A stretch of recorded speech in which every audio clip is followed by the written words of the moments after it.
Greeks with our electric machinations. Anyways, Dimitri and Ellie, I realized yesterday I didn't actually introduce them in yesterday's video. Their flight's like later this evening, so we should be able to get them in for one last lunch, a little bit more French food. Taking them to a little bit more of a classic style bistro today. Should be a grand old time. I don't know what other trouble we're gonna get into. We were out late last night. The hall opened for Jeffrey Asmus, if you're familiar, stand-up comedian, which was a great show. And then we, stuck around afterwards for some beer across the street. And I got to bed maybe 1 or 1:30. So I did hit my snooze alarm this morning, but I'm still out. And a little bit of a headache, a little sleep deprived. However, I do feel pretty good. I was like taking it kind of easy just to see how it would go. Yeah, it's still a little bit of a headache, but it's mostly, I think, the sleep deprivation that's hurting me. Anyway, let's get out of here. Well, the Greeks have requested French food near Montmartre, which means we have to go to a place that I'm actually going to disavow. So we're going to try not to go there. I have a better option that I'm going to add to my guide today, assuming that Cooper ever finishes. You think he's going to pee. He's not. He's just going to sniff. And then is he going to? We got to go, buddy. The weather's also kicked up a notch, and I'm brave enough to go out wearing nothing but a t-shirt and sunscreen. And sunglasses and pants. Yeah, stop.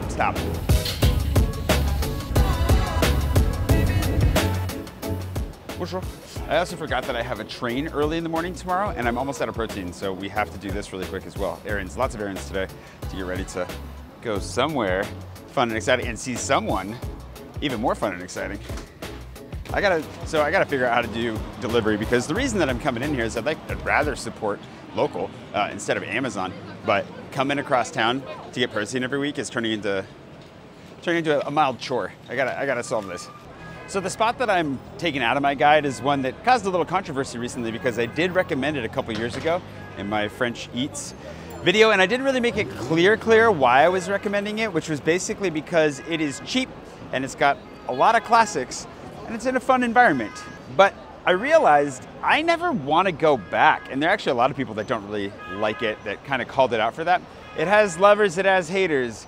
It is Bouillon Pigalle and Bouillon République. If you want to go, check it out. But I had to talk these guys out of going today, because I was like, I don't want to wait in line for dry meat. I really don't. If you want bone marrow, like the appetizers are pretty tasty and like the environment's fun, but it's not worth waiting in line for, in my opinion. It is, however, a nice, it's a cheap option if you're looking for that. But I am taking it out of my guide, because I don't want to have anything in my guide that I don't really want to go back to myself.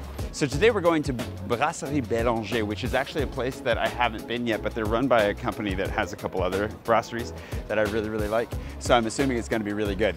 If I'm wrong, I'll let you know, but it should be great. And I think they're in here. How do we get inside?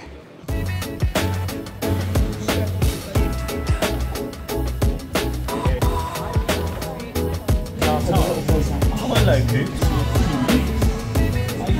Just getting a shot of you flipping through it.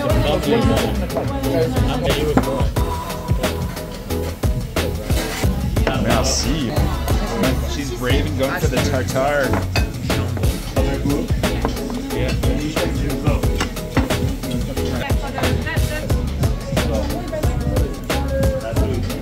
Snails and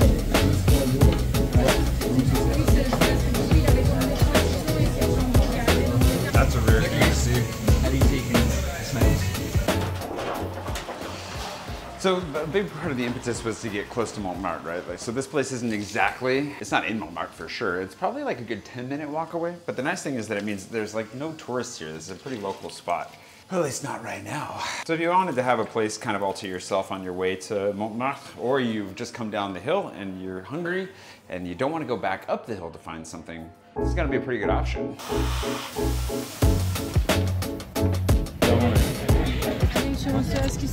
I want to ask you something. Yeah. Je want to ask you if you went for a poo. Go and ask me. Ask me. Ask me, Louise. She goes, il est où ton Dimitri? Like he's in the toilet, il fait caca.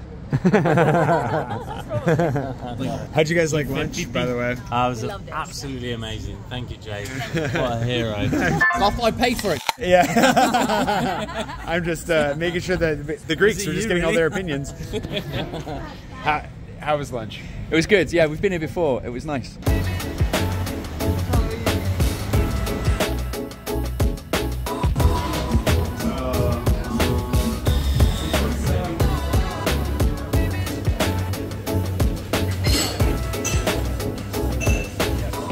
think above all, like we went to a place last night where the service was super, super good. Like they were really friendly. So where we got some beers and stuff across from the Apollo, they were really nice. And for me, I think the most important thing when recommending places is just to be honest about A, if I'd go back, and B, why. Because like, yeah, the food wasn't phenomenal and the beer was fine, cheap though.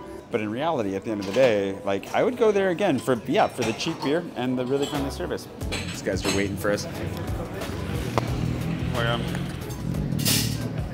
What are they talking about?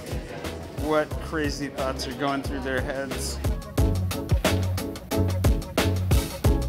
Coop, you wanna come here? Thanks to Mallthus, today's patron producer, and all my patrons for just being so wonderful and making all this genuinely possible. Like, it's not cheap to try places. It's a very good place to be. I'm very grateful to be trying all these places, but it isn't cheap, and without their support, it wouldn't be possible.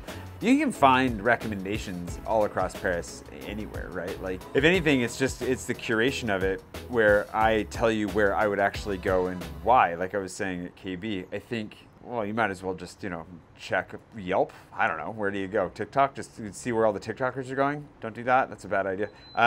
But that is, of course, only if your tastes align with mine. And if you do, like, I don't hide anything. Like, you know where I'm going to eat and to drink and all that stuff in my vlogs. If you just want to watch the vlog, you can get them all for free over time. But if you'd like to get them all in one place to help get your planning going a lot faster and really make sure that you have yourself covered here in case you wander towards a place and discover that it's closed and don't know where to go nearby, lots of good alternatives in my guide. And if you remember, my guide's not a PDF anymore. So like, I'm going to go add this place to my guide immediately right now. So if you were to open it up, as soon as you've seen this video, you will find it. I am behind. We've removed places once we found that they're closed, so those are gone, but we haven't necessarily added all the new places yet just because there's a bit of a backlog. And also, this is the problem with vlogging every day. I forgot to take photos. So this is gonna be the one time that I actually do take screenshots from today's video. I only took like one actual photo. I will go back and get real photos eventually, but you can, when you're filming, it's so hard to get back into the mentality of taking photos. The evolution of my guide is something I've been thinking a lot about, and we are working on making it more usable, more reliable, and again, trying to make sure that you only end up going to places that are going to be phenomenal while you're here in Paris. And that's my goal. So I'll keep working on it, and I'll keep leveling it up as we go. And as long as you're here watching, supporting in whatever way you can, I don't think I'm going to stop. This is Cooper's Throne. If you've never seen the balcony before, this is my landlady's balcony that we come and watch the sunset sometimes. Cooper loves the sunbathe. Anyways, we have an early train tomorrow, so gotta wrap up everything here, and I'll see you bright and early tomorrow. Wait, I darken early tomorrow morning, actually.